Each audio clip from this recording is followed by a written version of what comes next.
and welcome to another Friends of Israel Jew and Gentile podcast. I am your host, Chris Katulka, and with me is none other than the Jewish sage himself, the one, the only, Mr. Steve Herzig. How you doing, sir? I'm doing good, Chris, but I have a problem with reservations. What is this? What do you mean your reservations? Well, Chris, I was in Connecticut preaching, and a couple took Alice and myself. We went out to eat on Dockside. It was just great. But before we got there, the couple said, oh, we tried to get reservations. We took them for Mother's Day, but they won't give reservations for Father's Day. Why won't they do that? I'm asking you, Chris. What are we, chop liver, fathers? What do we got, bupkis? I know that there is something about Father's Day. I remember reading it in the past, some article that had to do with the fact that the amount of money spent on Father's Day is much less than what it's spent on Mother's Day. You know what they say, there's a fathers? discrepancy. Yeah. There's a discrepancy of some sort between the Father's Day and Mother's Day. Chris, when she said, we waited 20 minutes, which, by the way, isn't bad. And we had a lovely time. I want to make sure I say that. Everything was lovely. They had beautiful chairs. The weather was really cooler, on the cool side for summer. Yeah, probably in the high 60s or low 70s. We're outside shooting the breeze. It was very nice. But the idea, oh, yeah, if you're a mother, you get a reservation. Okay. If you're a father, forget about it. Listen to this. MarketWatch.com 4 days ago, Americans spend $10 billion more on Mother's Day than Father's Day. We're chop liver, Chris. You and me. I can't believe it. Well, anyway, but it is summer. It is summer, right? It is, and I'm finally, I don't know about you, but, you know, we live up here in kind of the Northeast, and I feel like we've been stuck under clouds for 2 months now. And finally, I looked at the calendar of what's coming up, the weather forecast for the next 10 days, and it's clearing up. The sun is coming out. The sun will come up tomorrow. That's right. what they say. But, you know, I was thinking about summer. Your kids are off, right? Didn't they get off? My grandkids got off. This is they've got camp next week, but this week is their first week off from school. Well, when my grandkids told me that they were getting off and I was thinking of summer, one song came in my mind, School's Out for Summer. But then there was another one, Chris. And I think you have it, right? Here it is. Sam Cooke, 1960. That's right. Don't know much about history. I don't know buckets. Biology. My daughter wants to be a pediatric cardiologist. I said, how's biology? She goes, I don't really know that, not that well. There you go. You got all the lyrics here, too. That's right. Oh, but see, that's the whole point. He just wants to be in school He for the knows ladies. nothing about school. But I was thinking about that, Chris, and the reason it came to my mind is I read an article from the New York Post that really concerned me. I mean, it really concerned me. It involves a basketball player named Tyler Hero. He plays for the Miami Heat. He's a good basketball player. But he was on a podcast, and Chris, here's what he said. I don't believe in history. It's not I don't know much about it. I don't even believe in it. And he's saying prior to 1950, right? The conversation, first of all, it started off that he didn't believe Wilt Chamberlain scored 100 points. And, of course, it's documented. There are newspaper articles. People were there. It was a long time ago. But then they said, well, what about the moon? Nope, don't believe. Columbus discovering America? Nope, don't believe in it. And then he said, if it happened after 1950, I believe it. But I don't believe in history. Well, it's funny. That's a problem, a big Chris. one. He says this on the podcast. He says this is Yahoo Sports says, nah, I don't believe in that. Talking about history. I don't believe in anything that happened before 1950, he declared when asked about the legitimacy of the 1969 moon landing. I don't believe in history, Hero said at one point, doubling down on his skepticism by stating emphatically that he is really serious, I can't say the word, about his stance. That's right. We have to clean it up here. That's right. On our podcast. We don't have the... Which is the way it should be, by the way. Yeah, we don't have the beep button on our podcast. So but anyway. Chris, I was thinking, look, this is the Friends of Israel Jew and Gentile podcast. This is where we're thinking of Israel, the Jewish people. When a young person, he's 25 years old, when a younger person says, look, the song said, I don't know much about history. Okay, you're ignorant. I can relate to that. I don't know much about French. I don't know a lot of things. But if you ask Sam Cooke back in 1960, he would say there is history. Yeah. I just don't know about it. Is he saying, though, after 19, like, does he believe in the moon landing? No. So there's history. He doesn't believe in history. And Chris, I could not help but think about some of the protests that go on. For instance, from the river to the sea. That has historic, geographical information. And then you ask people who are protesting, they have no idea what river, they have no idea what sea, and when you tell them, they say, no, it doesn't mean that. Yeah. Well, the idea of actively denying, choosing to deny truth, which is the fundamental problem, Chris, we have when we talk about the Bible. We're going to be talking about the situation in Israel later on and Iran and the biblical places in the Bible where it's actually spoken about. But you have to believe that what was written is true in the first place. That's right. And so, okay, but Tyler Hero, I'm not asking him to believe in the Bible.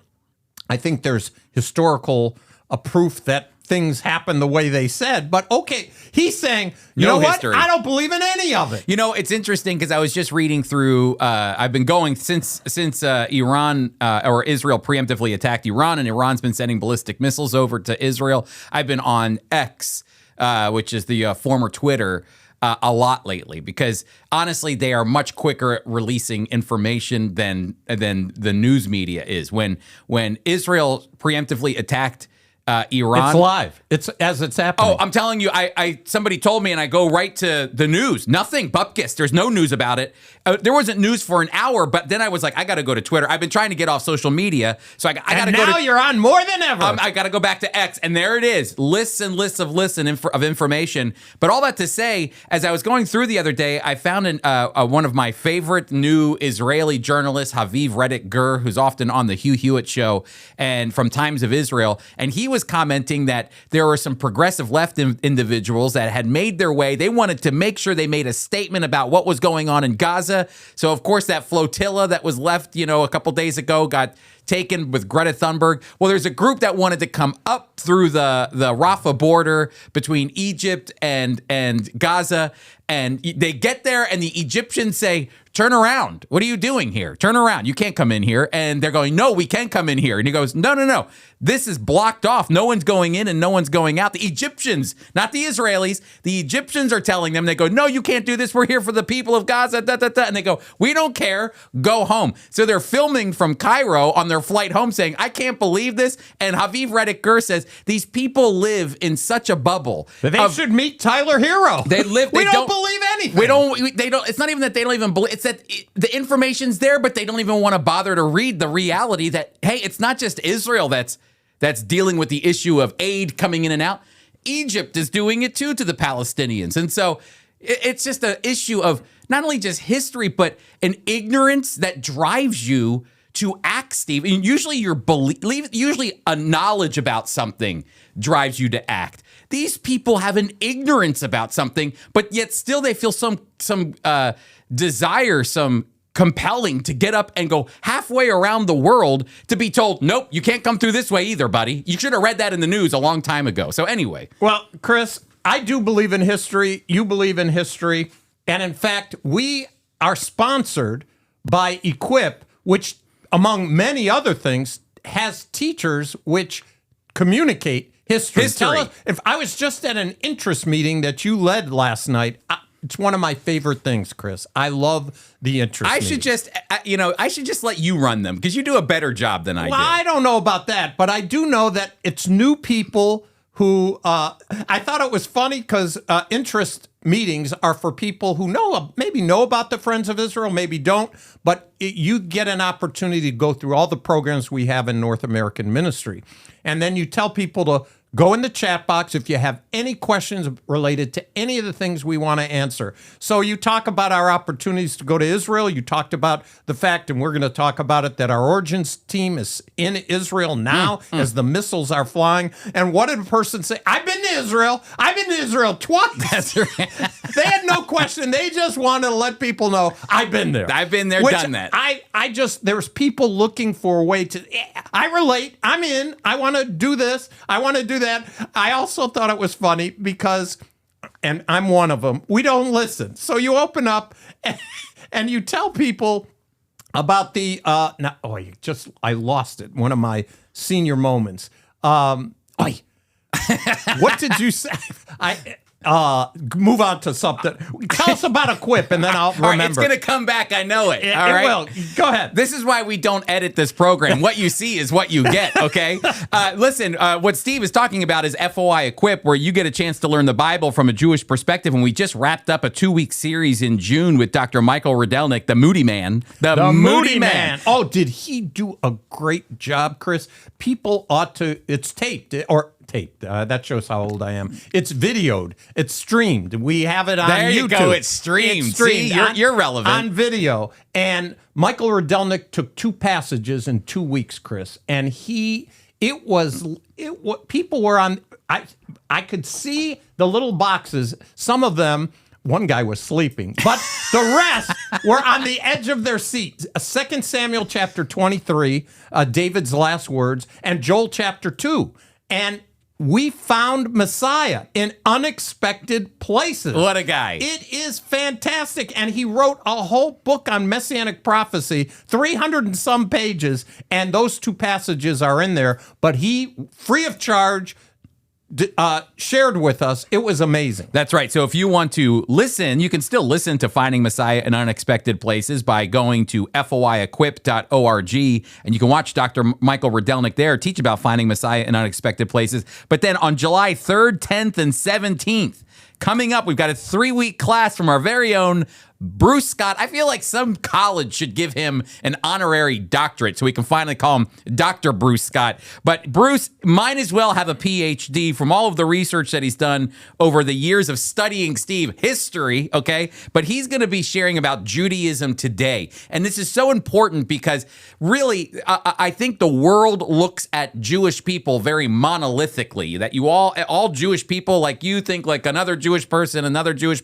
when really there are so many variations of thought and approach to Judaism, from the secular to the Hasidic, and whether or not the Hasidic even believe in Israel or hate Israel. They're Hasidic, which are both. You can right. find one that does hate them and find one who loves them. Yeah, try to figure that one out. And so we really want to bring answers to all those questions so that you can better minister to your Jewish friends. And that's going to be Bruce Scott starting July 3rd. You can register for this free class.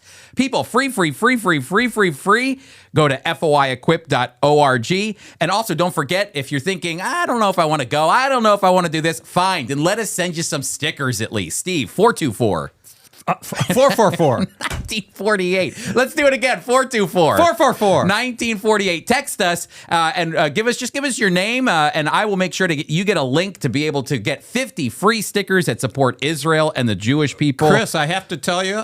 Do you remember what you were supposed to? No, I forgot. Oh, we're long gone now. But okay. When I was in St. Louis for my granddaughter's graduation a few weeks ago, and my daughter, who has gotten stickers, I've given her stickers. I gave her stickers when I was visiting, but she was testifying. I heard a testimony. She said, Dad, when I put this sticker on my water thermos, she said, I didn't really think that much about it.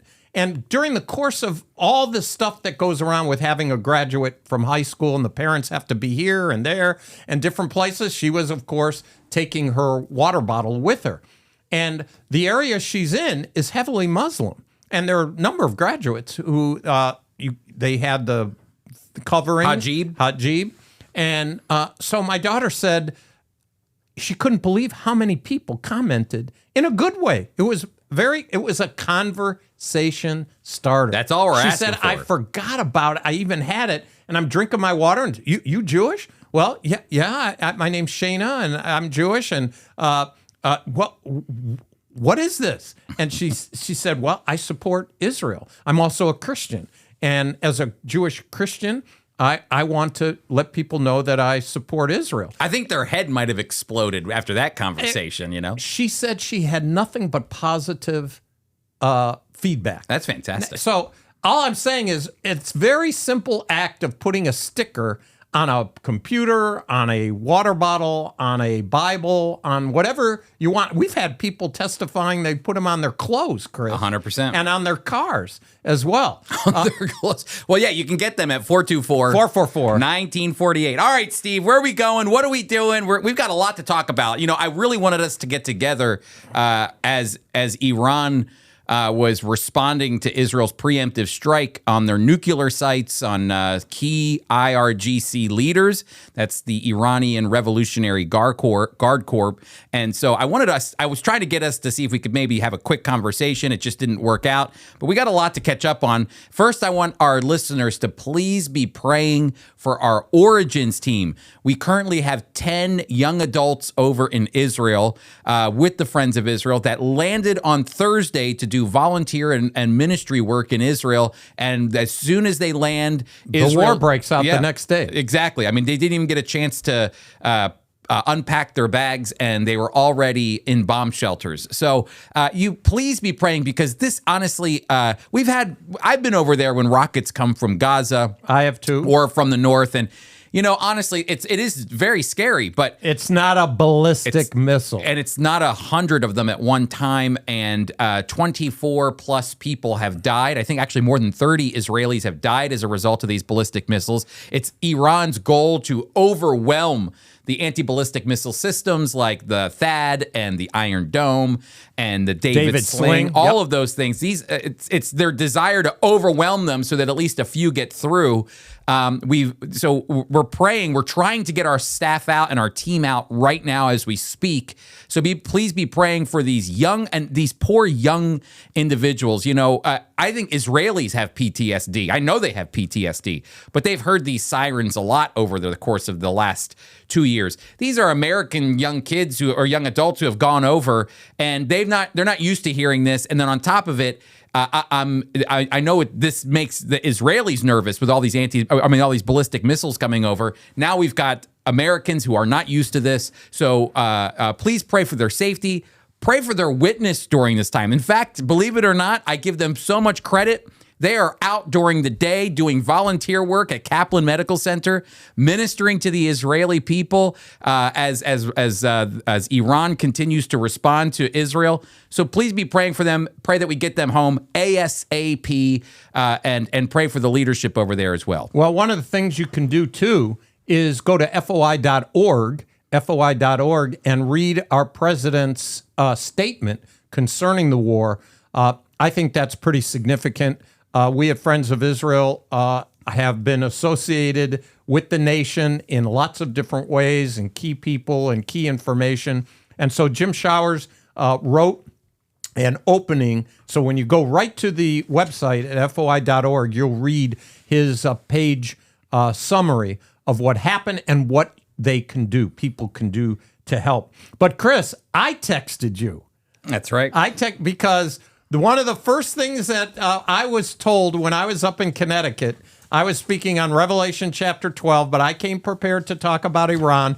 And everybody up there, great church, Brantford Bible Chapel, great place, good people who love Israel. They came up to me, Iran, Persia, Ezekiel 38 and 39. That's what they're telling. Oh, this is it. This is prophecy.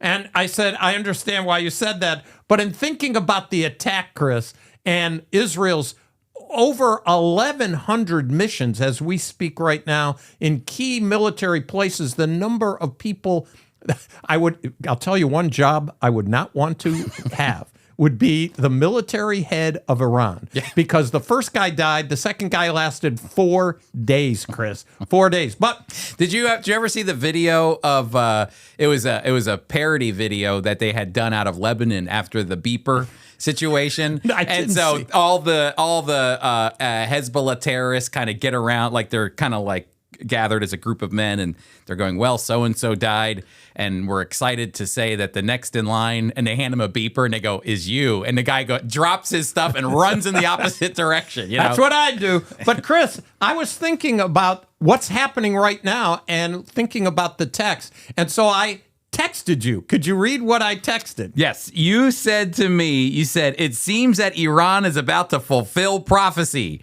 Her military will only be able to attack Israel on horses. Isn't that what it says? That's right. And I always wondered about that. And Bible scholars do wonder about that. Is that the prophet's understanding of the highest military ways they have, or is it just symbolic? It literally going to happen? Is it literally on horses? Well, maybe. Maybe he's right. That's right, because Israel, as you said, I think it's important for us to highlight some things that are happening here, Steve, as we talk about this very significant moment. I think a lot of the ways that people can interpret what's going on is that this is something that Benjamin Netanyahu pulled out of his back pocket just a couple days ago. Do you know a day before the attack, he could have been out of office? Oh, yeah, exactly. They were about to do a vote of no confidence. You talk about getting excited about Bible, how God handles things in the sphere of the actual time. I was paying attention to the news. I knew that they were going to have a vote, and it was over whether the ultra-Orthodox could be should be drafted or not, and it could be the fall of the government. Yep. Which would have meant not the next day, but he would have been out of office, and they would move towards a new election. This is what got him kicked out of office last time. Yep. Was because these certain, even conservatives in Israel, cannot stand the fact that the ultra-Orthodox don't serve, and they refuse to partner with Netanyahu till he finally makes that decision. And there's some big kingpin makers in Israel. No question. But Chris, as you think about what actually happened, I think we should review exactly what was the timeline for the attack. It happened on June 13th. That's right. On Friday. So I don't know if there's any of our 7 listeners who are superstitious. Friday the 13th. Friday the 13th. On Shabbat. On Shabbat, that's right. Operation Rising Lion. Chris, that comes out of the Bible. It really does. In fact, our president this morning was given a little bit of a biblical lesson on it, Steve. It was bloody. It really was. You read Numbers chapter 23 and verse 24, and it talks about a lion rising up, eating its prey, and devouring the blood. That's right. That's with the account of Balaam and Balak, and really that at the end of the day, despite the fact that the nations wanted to curse Israel, Balaam couldn't help but bless Israel. How can I curse what God has not cursed? And so, again, couched in a bigger picture of really what goes back to Genesis chapter 12, verses 3, I will bless those who bless you and curse those who curse you. That's right. And Iran has been in the business of cursing Israel for a long time. This is history. I don't know much about it, but this is real history. That's right. And so we know that over 200 jets, drones. Chris, how did Mossad get 100 drones in the country? How did they live without anybody knowing they're there for years? More than a year. More than 1 year. Where do you set up shop? How do you do that? There's an entire show called Fauda. That's an Israeli show.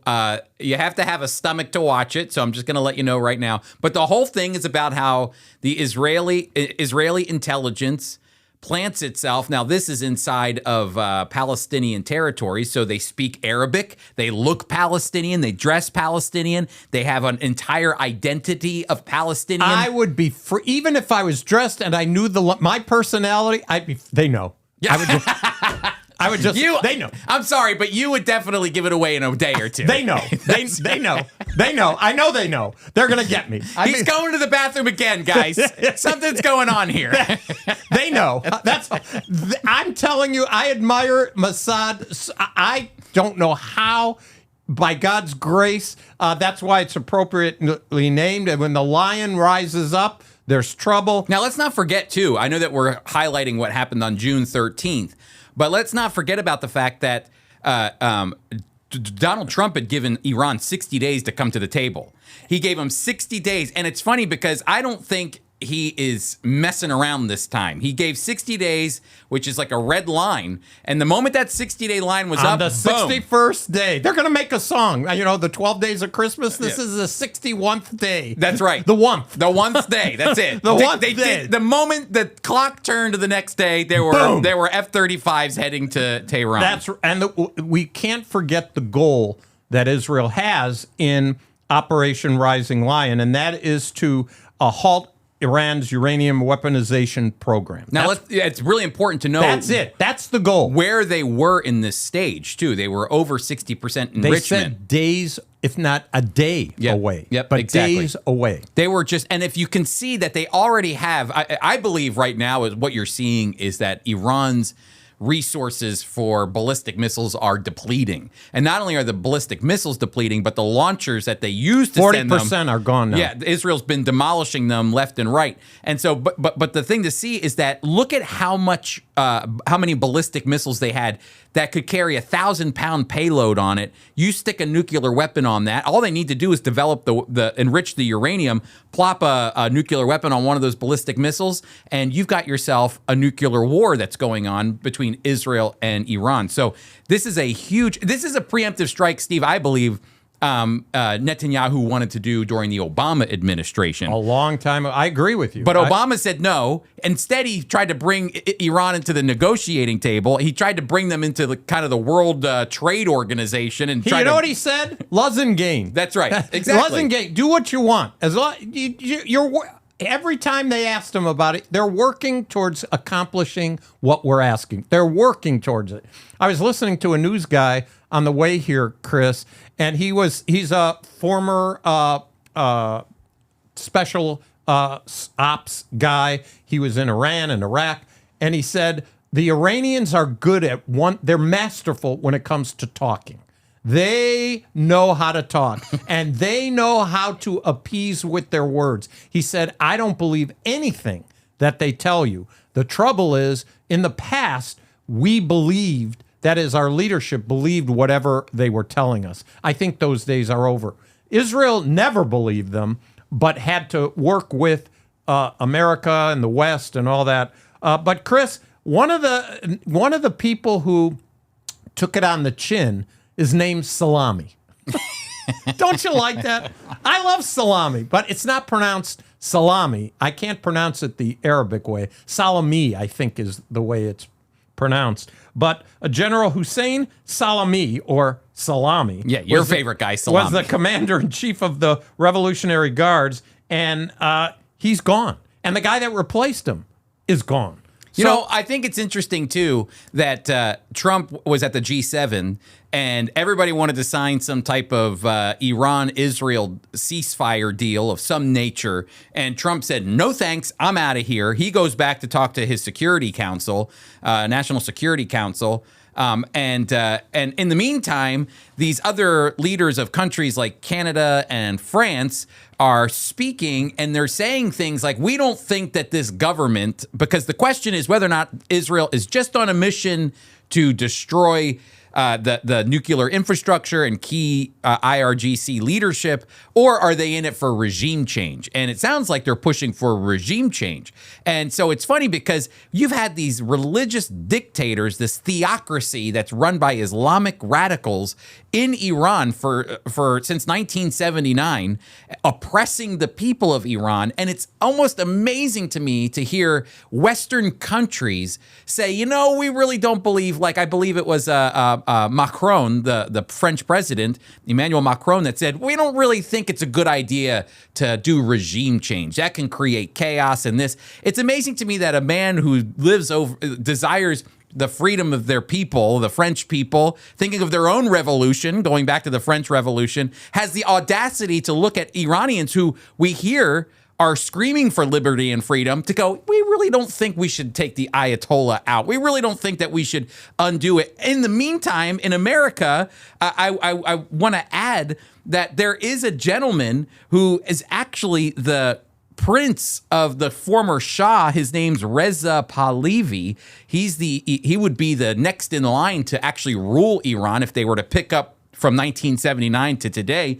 He would be the one to rule, and he's already got a transitional government in 100 place. days. He's got 100 days planned out. He says people are calling him from Iran. He's ready to step in and become the leader to establish a democracy in Iran. You can look him up on the news. He's actually been on a few major television news shows like Fox, I think even NBC or ABC. And he's saying, I'm ready to step in and be the bridge to build the democracy that Iran needs. But Israel doesn't care about who's leading. They really, it's been public. Netanyahu said it himself.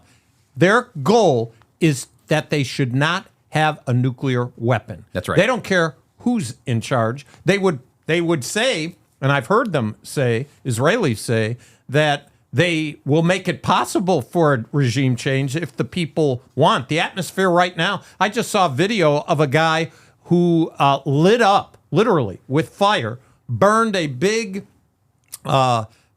banner of the leader of Iran, and the commentator was saying if he would have done that just a week ago, he would have been killed. He would have been beheaded. And now the atmosphere is such that there can be an uprising, and Israel, sei gesund, if that's what you want to do. We have to eliminate any ability at all of Iran, regardless of who's in charge, of delivering an atomic device. Now, we are recording this on a Wednesday in the afternoon, so anything can happen by tonight. Anything can happen. We have seen that there have been military strategic moves of, I believe, those planes, that refueling planes. I think more than 24 plus of them have been moved from the U.S. to Europe and in Europe to the Middle East in anticipation.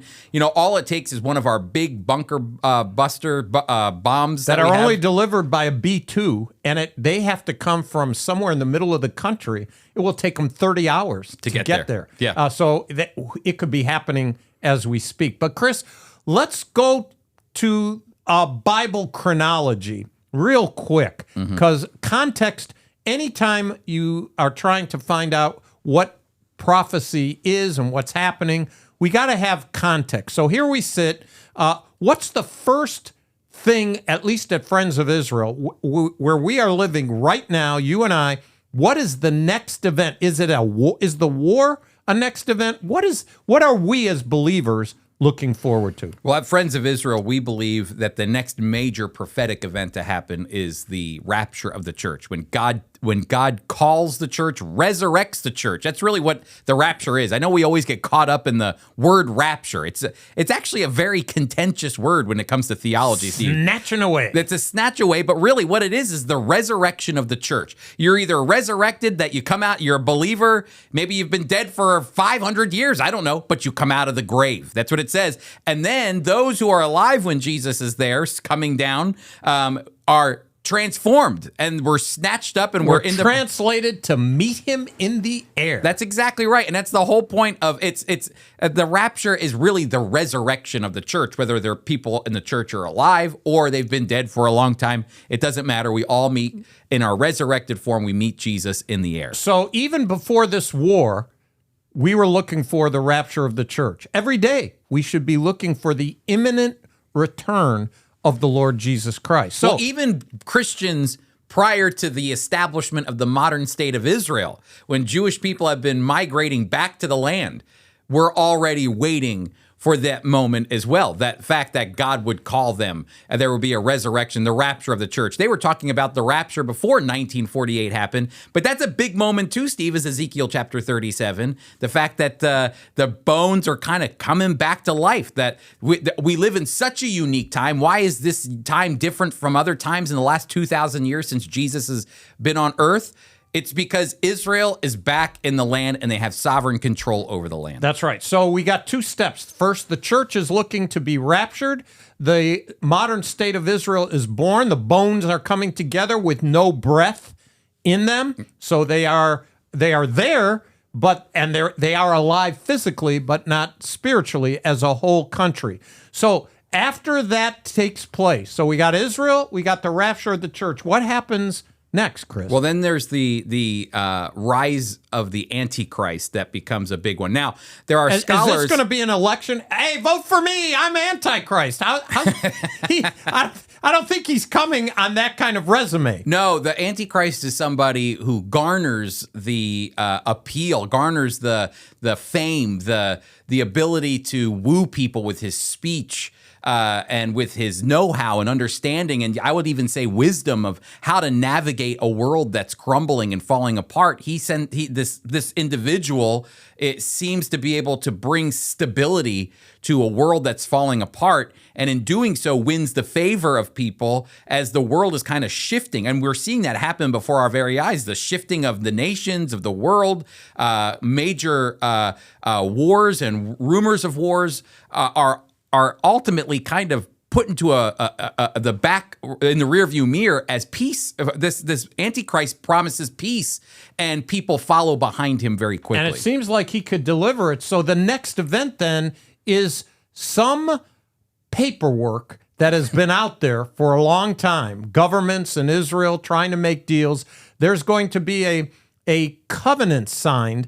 I don't think it's unique. I think it's an affirmation of maybe several different paths, because again, it's history, and Tyler doesn't believe it, but we believe it. There have been other documents, and somehow, because he rises as you just described him, Israel's going to agree to sign over their security as a country. That's hard for us to believe right now on Wednesday, as Iran and Israel are at war, but they will turn over their security to this wonder man, this unbelievably sharp, powerful person who will then get them to the bargaining table and agree.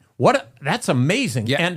And then what happens? Well, and again, a lot of this information that we're talking about from the rapture of the church, that comes from Jesus's information and revelation about the rapture in John chapter 14, and the Apostle Paul talking about the rapture in 1 Thessalonians chapter 4. So we understand the rapture in that sense. And then the rise of the Antichrist is something that we see brewing in the prophets with the prophet Daniel. Chapter 9, yep. And then how Daniel gives way to what Jesus says about the Antichrist, because Jesus said that there's an Antichrist coming, and the abomination of desolation. That's right. Again, that goes back to Daniel. And then even the Apostle Paul picks up on this Antichrist that's coming. The Apostle John talks about that there's Antichrist today, but there's ultimately an Antichrist who is coming. Then there's that covenant with Israel. But all of this kind of begins to take place in this time period called I call it the Great Tribulation. There's a lot of tribulation in life. It's Jacob's trouble, Chris. We own it. Our people own it. You know what I like about you? You're an honest man. Do you know why? Because you talk about the inventions of the Jewish people. We've invented this. We've invented that. We invented the Bible. We invented the Messiah. We invented it. We invented everything. Thank you, Jewish people. And then at least you have the ability to say, hey, the tribulation, we own it. It's the time of Jacob's trouble. It's Surah's trouble like no other time, the 70th week of Daniel. And Chris, I know people debate this prophetic aspect, but when you read Daniel, it says that these are for your people and your holy place. Who is he talking to? Is he talking to a goy? No. Is he talking to he's talking to Daniel. It's your people. Who are you? When you say, Steve, these are your people, you're not talking about Gentiles. My people, they're Jewish. That's what. So this 70th week is encompasses part of the, go all the way back to Deuteronomy 28 to 30, blessings and cursings. Go all the way back to Genesis 3:15, before there were even Jewish people. The seed of the woman. It turns out Abraham, Isaac, Jacob. Jacob has 12 sons. Judah, David, the greater son of David is Jesus. He comes and he dies, rises again. And this is the tsuris that's going to come in order ultimately, so that we'll believe. But so you have the 7-year period, Chris. That's right. And it's kind of in the in-between of that 7 years, the 3.5 years, where all of a sudden the Antichrist reveals himself and his motivations. And it's not good. It's not good, because all that peace that he brought was really designed to ultimately reveal that he is not the Messiah. In fact, he's the anti-Messiah. He's the opposite of everything that God actually has in store for his people, has in store for the world, and he reveals himself in a blasphemous way, according to even what this is all coming from not only the Olivet Discourse in Matthew 24:25 and what the Apostle Paul, Daniel 11, 2 Thessalonians, the book of Revelation. But Chris, the Antichrist reveals himself. That's the big thing. It's and God. Not only that, Satan is actually going to indwell him. That's right. Because just the passage I preached on Sunday, Revelation 12, talks about kicking out the accuser, the one who goes up and down, Satan. He no longer has access in heaven to accuse, and he's thrown down with his angels, and they are stuck on earth. So what does he do? That's my favorite passage to preach during Christmas. I call it the Cosmic Christmas. Oh, the Cosmic. You're a bringer of good news at Christmas. That's right. Revelation chapter 12. So we have the tribulation period, and at the end, what happens? At the very end, Jesus wins. Jesus returns. Amen, brother. That's right. With just the simple word, since he is the word, when he speaks, the enemies of God find their judgment. We come back with Christ as he returns to Jerusalem and sets up a That's right. We're actually looking at the tushies of the horses that are in front of us. That's right. Who's leading the way on white horses, right? That's right, exactly. Christ is on a white steed coming down. We're behind him, we being the church. I'll be way behind him, but I'm glad I'm in that company. That's right. Because I'm looking and staring in front of a horse in front of me. So, hey, we are coming back. Zygazun. And then what happens is the millennial kingdom. And so the millennial kingdom is 1,000-year reign of Jesus, the Messiah of Israel on earth as the King of Kings. We got the millennium. We got this whole program. Where does this Ezekiel 38 and 39 fit in, Chris? Well, there's a lot of people saying that this is a part of the prophecy of Ezekiel 38 and 39. But Steve, you actually have some good reasons to maybe consider that this isn't the battle of Gog and Magog. Well, look, just a cursory reading of the text. First, what happened, Chris? We just reported what happened. Israel did a preemptive strike against Iran. That is, whether you're Tyler Hero or not, that is historically only a few days ago, but that's what they did. Mm-hmm. Ezekiel, what does Ezekiel say about that? In Ezekiel, is Israel attacking anyone? No. It's actually the other way around. The regional nations around Israel, that include Iran, that include Russia, that include Ethiopia and other countries as well, they're the ones who attack Israel. So now you just proved it. You just said, in the text there's multiple countries, right? That's right. There's multiple countries. So Israel preempted an attack. In the text it says they are attacked by multiple countries. That's right. How many countries attacked Iran? How many? One. Right, Israel. And how many? So when we think in terms of countries involved in this war, how many are there? Two. So the text says multiple countries. What's the line in the song? I don't know much about history. And what is he? I don't know much about biology. And there's another one about math too, isn't there? He doesn't know much about math. That's there's French, science, history. That. That's right. There's no. I don't know much about math. That's the second verse. That's right. Because he says I don't know. Arithmetic. 1 on 1 is 2. But okay, so we now have multiple countries invading Israel, but that's not happening now. It's two countries fighting, and Israel is going over there to attack first. That's right, and it's really important to note too that these other countries that normally might join Iran in the attack in the last 60 years of history. They're saying Iran, you're on your own. Well, honestly, they're condemning Israel, which is kind of like their way of doing things. They're condemning, but they're not doing anything about it. They're not acting. They're quietly celebrating the fact that Israel went in to destroy, because Saudis don't like the idea that Iran's going to be a nuclear power. Most of these other countries that even are listed in the Gog and Magog passages of Ezekiel 38 and 39, they're not big fans of Iran as well right now. So however God's going to shape this again in the future, it doesn't look like the puzzle pieces fit here. No, and one of the biggest ones is Israel is at peace. Yeah. When these countries attack, they're at peace, believing the covenant that they made with the Antichrist, who they think is Mr. Wonderful.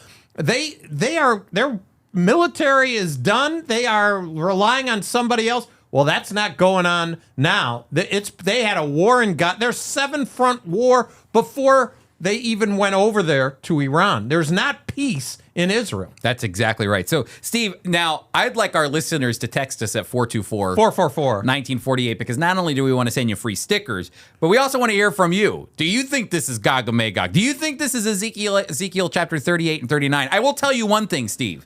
Ezekiel 38 and 39 follows Ezekiel 37, Steve, which is the passage of the dry bones coming back to life. The fact that there is a resurrected state of Israel when God brings the dry bones that have been scattered all throughout the world back to the land.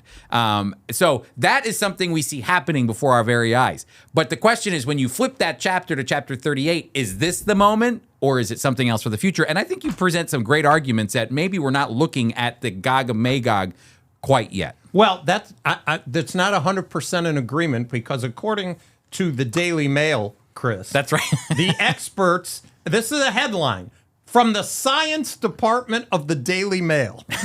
The science department? It says science right at the top. That they did that on purpose so that the basketball player he wouldn't listen to it if it was the history section. That's right. The experts, chilling clues. The book of Revelation predicted today's bloody Middle East conflict. Chris, I just have to read you the first paragraph. We'll put this in the show notes, won't we? 100%. Okay. Here's the first paragraph.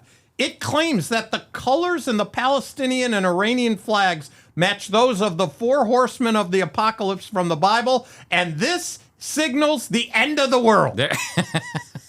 Now, look, I'm not a prophet. I'm telling you right now, this doesn't signal the end of the world. It's another cog into the many battles that have happened. It's very important. It's strategic because it involves Israel, the apple of God's eye. But there'll be people, Chris, many Christians too, who will interpret the text in interesting ways. Yes. And we have to be careful. Can I just say this?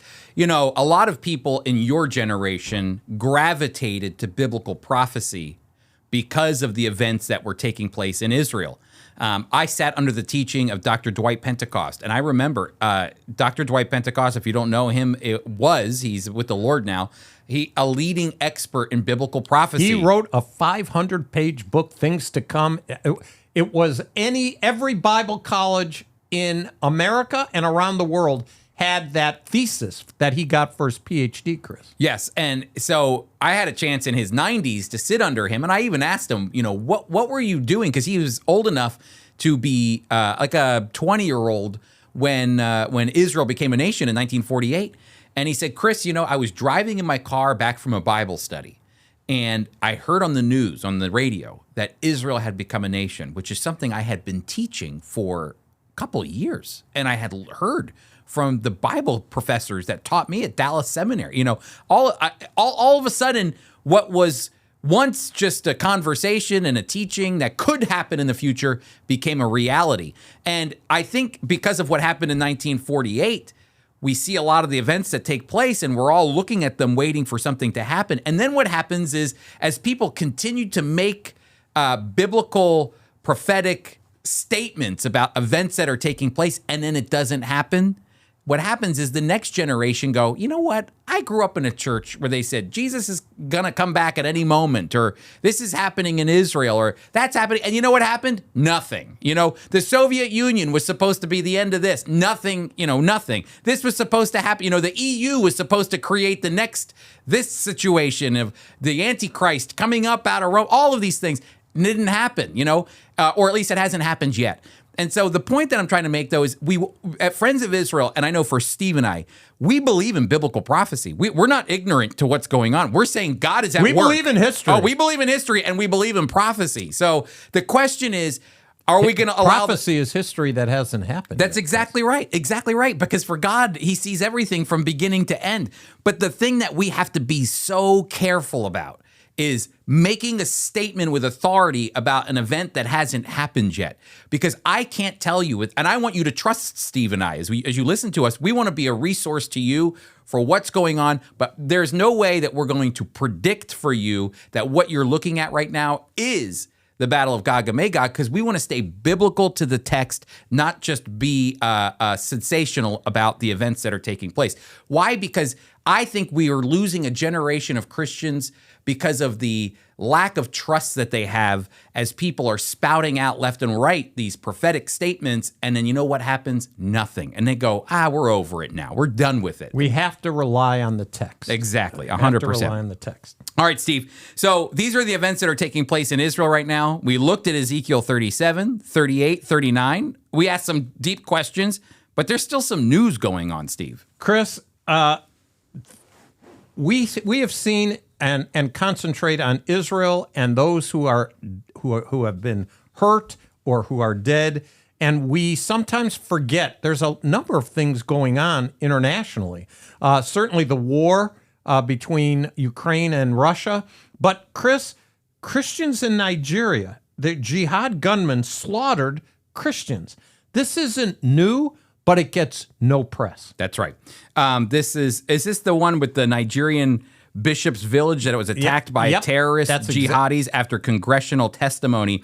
Bishop Wilfred Chikpa Angabi of the Diocese of Makurdi in Nigeria said in a Fox News interview published on Tuesday that his home village of Anadona was attacked by terrorist jihadis, and over 20 of its residents were murdered after he testified at a U.S. congressional hearing on Christian persecution. Angabi gave a statement to the House Foreign Affairs of African Subcommittee in March at a hearing on conflict and persecution in Nigeria. The goal of the hearing was to determine if Nigeria warranted designation as a country of particular concern, a CPC, under the International Religious Freedom Act of 1998. And so, Steve, the thing that's so frustrating and sad is that there are protests on college campuses for the Palestinian people. And you know what? The Palestinian people, those innocent Palestinians deserve freedom. They deserve 100%. Liberty. At the same time, it's fine, protest that. Fine. At the same time, though, be equal with your view of justice. Because if you're ignoring the Christian persecution that's going on in Nigeria and in Syria and other places without ever mentioning that, then really you're only pushing a political agenda. You're not really caring about the lives of all people. Same thing with anti-Semitism. How even I heard a gentleman in Canada talking about Canadian anti-Semitism right now. He says it's not pretty. It's not easy to be a Jew in Canada right now. The anti-Semitism is over 500%. In around Toronto, the GTA, the Greater Toronto area. So, there has to be, when you see these students on college campuses and they're only pushing one agenda, it's a problem because there is a persecution that's taking place among Christians who are literally there's a genocide against Christians, and there is targeted persecution against Jewish people globally, but yet there only seems to be one voice that's rising to the top. And really, if you want to think in terms of history and prophecy, know this, that while Jewish people are being targeted and are in the news all the time, there's a group of people standing right behind them, and that's Christians. That's right. And there's been Christian persecution, and it's been stepping up quite a bit. Israel My Glory magazine has highlighted that. We have a page in Israel My Glory. Ty Perry writes about anti-Semitism every issue, and this is something really significant. All right, Steve, the next one that you have is Putin is accused of terrorism, Steve. Is that right? Well, he went after, he had this massive attack with drones, Chris, and a number of people were killed. How many people? I don't know quite how many, you know? I have listed 14, but I'm not sure if it's even more than that. So yeah, I'm still catching up on this particular news item here that Putin is accused of terrorism. We're sleeping at the wheel here. There's so much going on right now; it's hard to keep up with. But finally, Steve, you got a weird but true news. Chris, we're gonna end on something interesting here, Steve. Well, at the time period where our hearts are breaking for people in Iran who are living through their leadership and allowing what's happening. Israelis are under bomb attack, ballistic missiles. We know what's going on. And so I found this article, Chris, and I think having a little humor is helpful, but it's true. Whether Tyler Hero believes it or not, this actually happened. According to the New York Post, a sperminator, his name is Ari Nagel, is hanging it up, Chris. He's hanging it up. Ari Nagel. Is Ari Nagel Jewish? He is Jewish. He's a math professor at City University in New York, and he's retiring on Father's Day. He retired on Father's Day after donating for 17 years, Chris. Okay, so how many children has he sired over the years? 176 kids. Ari has he's willing to give. The article talked about. Steve, if $10 billion more goes to Mother's Day, then that means a significant chunk of Father's Day gifts go right to Ari. Forget about everybody else. I guess so. Ari's going to clean up, but he's donated to gay couples. He's donated to people who have no children. When the father is incapable, so he helps out that way. There's lots of different ways. The article I read didn't go into great detail, so I can't. I could just say that the sperminator is retired. Okay, amazing. That is it's like the Superman is hanging up his cloak, right? Exactly. Or his cape. That's right. So, what do we do for the Yiddish word of the day? Yiddish word of the day. Ay, ay, ay. Well, we started off with Father's Day, and a guy retired on Father's Day, and I think fathers got ripped off. Ripped off in English, in German, and Yiddish. It's exactly the same. Abgezockt. Abgezockt? Abgezockt. Abgezockt is the Yiddish word of the day. You got ripped off. You Fathers got ripped off. No reservations. And we're getting ripped off all the time. Hey, you talk about a trade deficit. $10 billion. The fathers have a trade deficit against the mothers. And we get bupkis. Bupkis. Hey, everybody, thanks so much for being a part of the Jew and Gentile podcast. Continue to pray for Israel and the Jewish people. Please continue to pray for our Origins team and our workers that are serving in Israel right now as Iran continues to launch ballistic missiles into Tel Aviv, Haifa, and Jerusalem. Get your stickers. 424-444-1948. And don't forget to go to FOIEquip.org. There you can be a part of all the things that are happening with the Friends of Israel. You can sign up for your bridges. You can get involved in Encounter. You can even take free classes online. Be sure to go to FOIEquip.org. Hey, everybody, thanks for being with us, and we'll see you next week.